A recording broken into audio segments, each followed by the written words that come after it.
Our top story at 6, after a Bibb County deputy shot and killed a man while responding to a call. Those who loved him are speaking with us about the grief they're left to carry. WGXA reporter Carlos Stevens is standing by live for the scene where this all unfolded over the weekend. Carlos? Yeah, GR, I spoke to his family earlier this morning. They were simply fighting back tears as they spoke to me and said the person that was seen by deputies on Saturday is not the person they knew. I went to go unlock the door for them to come home. I turned around and the person I knew was gone.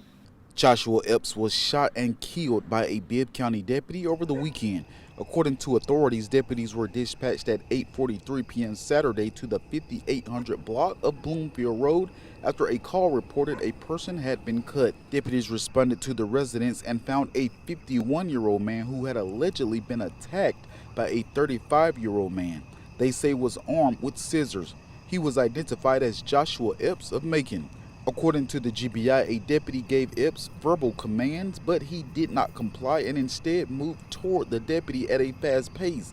The deputy fired his weapon, striking Epps. The family, however, calls it a mental health crisis and said things could have been handled differently.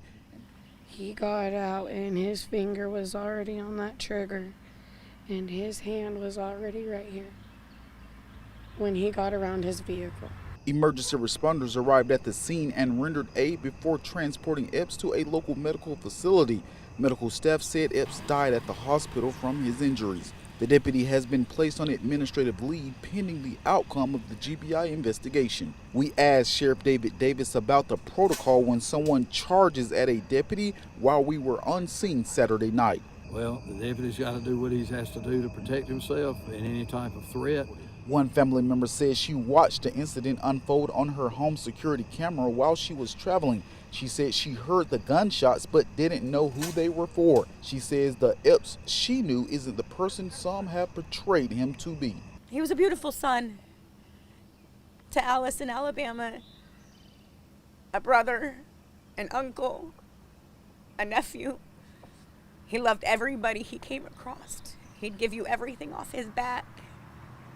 He fought for this country and for us. Epps' sister-in-law says that while everyone is entitled to their opinion online, she is asking people to remember there is a family that is heartbroken and a mother who lost her firstborn child.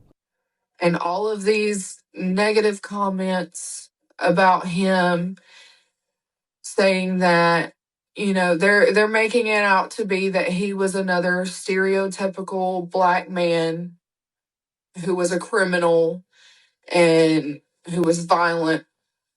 They need to remember that those words are not who he was. The family says dealing with mental health crisis requires a better approach when it comes to law enforcement. That it needs a better approach. Just coming out aiming, it doesn't solve anything. He deserved better. I'm glad that the officer was not harmed in any way, but I do wholeheartedly believe that he could have chose a different route than taking my brother's life. WGXA has since requested the body camera footage to learn exactly what happened that night. We also asked the family for some footage that they had from their home security cameras, but they simply told us it was too graphic to show. This is one we'll continue to follow. GR.